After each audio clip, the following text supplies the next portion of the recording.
Welcome back to IGN Live from Gamescom, and we are about to get a live gameplay demo of Dragonball FighterZ. I'm joined by the team behind the game. Gentlemen, welcome to the IGN stage up here. Thank you. I know you guys are going to jump into a couple matches real quick. Give us a general overview. This is a Dragon Ball fighting game, which at first glance, the first thing you notice is that it looks amazing. Yes, it looks exactly like watching an episode of Dragon Ball Z. Yeah, exactly. I mean, this game graphically, we've surely reached a new steps.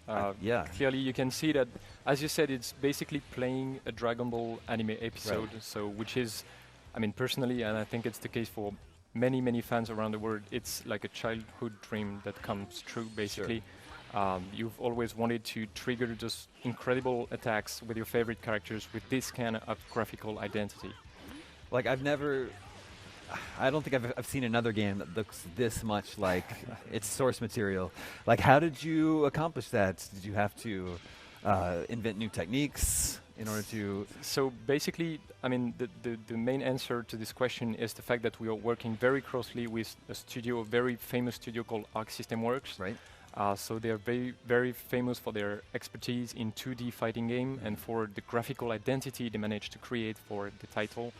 So we really thought that it would be a perfect fit for the Dragon Ball brand to have this kind of graphical identity. I see. And then graphically speaking, so they are using a kind of technical stuff called 2.5D graphics, meaning that, you know, like the moves of the characters are actually 2D, so they can only move left and right, sure. But the characters themselves are made out of 3D models. So you can see them like front, like this, they can turn around, they can have all these kind of different movesets that wouldn't be possible with only pure 2D graphics. I see. Wow, it's really interesting. So, we know it's an absolutely gorgeous fighting game, but tell us a little bit about the mechanics. Is it true that you kind of borrowed Marvel vs. Capcom's control scheme? Or were inspired by that? Or?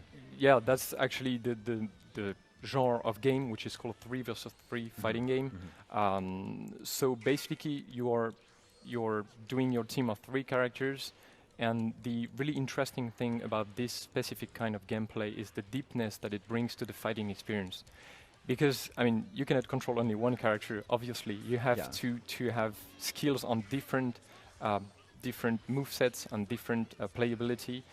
And you can also mix the different fighters to do your own combination of fighting styles, because obviously they all have their own way of fighting, their own special abilities. So who's the better player over here? He's the one who's on the left. I think you can see it. So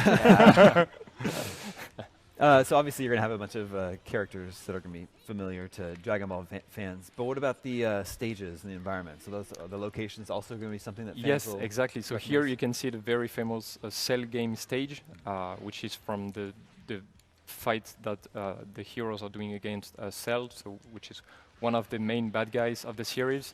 And as you said, and it's a good point, I mean, on top of the graphical identity, the game is really faithful in its content also. So you can see, for example, all the characters, the way they move, the way they speak, the stages, everything is so faithful and so true to the original masterpiece. What about voice acting? And voice acting also, so we have Japanese and English voice acting. And they're both the same as the anime, so people can really re-experience this old Dragon Ball feeling and this kind of immersive experience. So worldwide, the Japanese language track will be included in the Western release? Yes, exactly. Because cool. I always appreciate that. Yeah, that's the same. I mean, we know that most of the fans, I mean, many fans really enjoy these Japanese voiceovers. They feel it's more, you know, faithful to the original masterpiece. Especially in Europe. So, for example, in the US, they would prefer English voiceover. That's a specificity of their markets. But in Europe, most fans really like the Japanese original voiceovers. That's interesting. So in fighting games, the character roster is very important. People always want to know about the characters. Have you announced the full roster yet? That's something we are not revealing, but so far we have a total of 13 characters, and we have already some really, really iconic fighters. And the interesting and important thing to keep in mind when talking about the roster is the fact that there's no clone, I would say. There's no 2 characters playing the same and feeling the same when you get your hands on a controller. So that's why it's requiring a lot of work for the studio to build all those different move sets and things that are really faithful to the anime itself.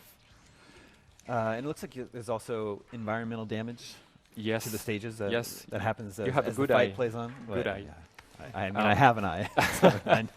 Yes, indeed. This is part of the really cool and exciting features that are in this game is, as you said, the environmental damage and the way you're making the environment change depending on the attacks you're triggering. So, for example, if you manage to guard an attack, sometimes you can even throw it in the background and it destroys a house or whatever, and it stays during the whole fights. So that's a pretty good feature that a lot of fans are already praising about this game. So at the top of the screen, we have the health of all the fighters. Tell me about the meter at the bottom of the screen, though. So at the bottom of the screen is basically your energy gauges. So that's the stuff you're using to trigger the different attacks, and even to use some other moves, such as instant transmission, for example. That's part of the Dragon Ball universe, as we've just seen on the screen. So you can like disappear and reappear behind your opponent. But that's also using this power we can see at the bottom of the screen. So the higher you get that number, the bigger attack you can perform? Exactly. The higher you get the number, and the bigger... I mean, you can have some kind of finishing moves, but it's only possible... This one, for example, it's only possible if you have... It should be the one. That's the finishing move. Yeah, so... you can even see. So it's also a very, very good example of environmental damage, because you're actually kind of destroying everything. There's also a stage where you're almost destroying the whole planet, and then it's all about lava and volcano. But yeah, to come back to your question, the more you have those power gauges, then the more you can access to powerful attack and finish. Is there a story mode? Yes, indeed, and as a matter of fact, we've just announced it, and we've just revealed a first teasing video included in the trailer we launched this morning. So we cannot reveal that much information at this stage, but basically we can already say that it will be a new, original, and exciting story. So different from the original, Dragon Ball scenario, and it will involve the androids. Especially Android 16. So we're really, really looking forward to sharing more information about that, because it's like a really important feature and mode of the game itself. That's very cool. So you were telling me before we got started, you took the game to EVO, is that right? Yes, exactly. And you got some good feedback from the competitive community? Yeah, definitely.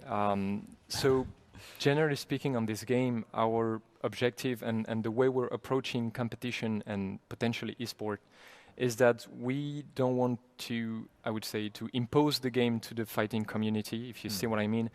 We first want to let them play it, let them enjoy this experience, and gain some grassroots legitimacy from the fighting game community. And so far, I mean, so far so good on the game. We revealed at E3 the game with the first build, and people were already going crazy, and they wanted to see this game everywhere at esport and competitive events.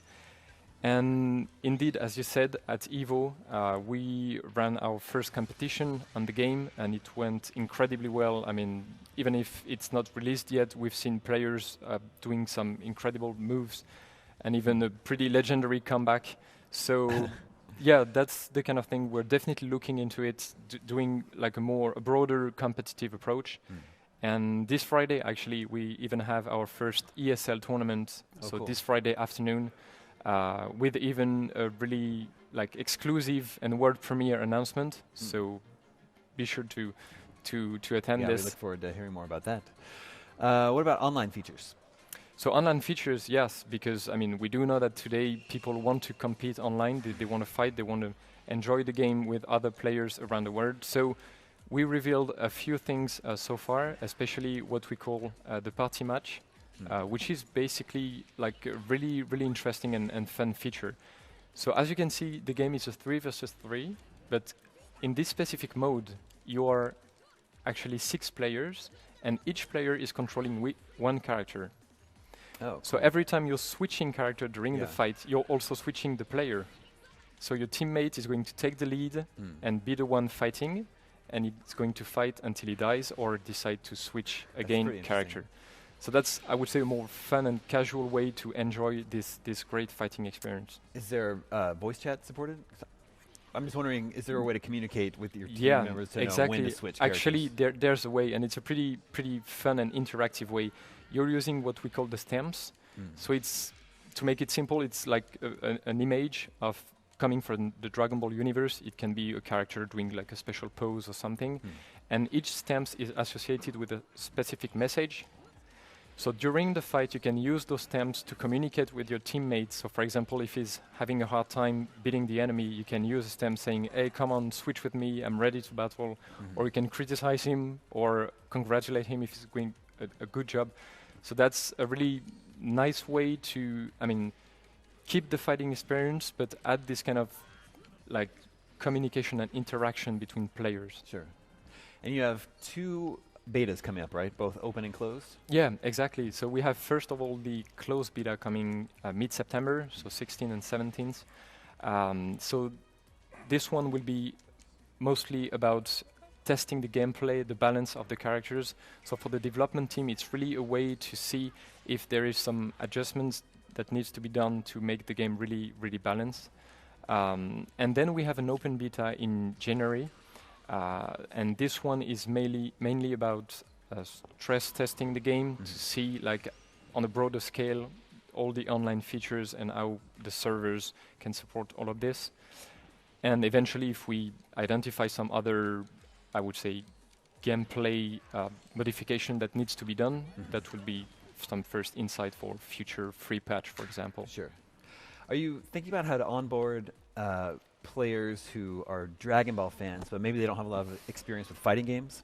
Is there a tutorial or practice mode? Yeah, definitely. There will be this kind of feature in the game. And generally speaking, I mean, if you get your hands on the game, even from the first match you're doing, even if you don't know fighting game, I mean, believe me, you can already have fun. You can already trigger some impressive attack, and you can already experience and enjoy this whole Dragon Ball identity and feeling. So the good thing is that I would say there's really... Yeah, we told you it was the best one. Yeah. There's really like 2 layers of gameplay, I would say, 2 layers into one gameplay. You have a first one that you can enjoy, even if you don't know fighting game. And then the second one that is way deeper with combination of combos, with chain, with more intricate attacks that you can enjoy if you're, I would say, better player used to fighting games. Very cool. Once again, like I don't think you can overstate how cool the game looks. It really looks amazing. It's out awesome. next year? Is there a release date? Yeah, actually, this morning Oh, we've cool. just announced that it's going to be released on February 2018. Oh, cool. So a few months to wait. All right. But very excited to release the game and to see the whole community playing that and enjoying this unique Dragon Ball experience. Yeah, I bet. Well, guys, thank you so much for coming by the show. Thank you. Thank you very much. The game is Dragon Ball FighterZ. It looks awesome. Stay tuned. More to come from IGN Live at Gamescom after this.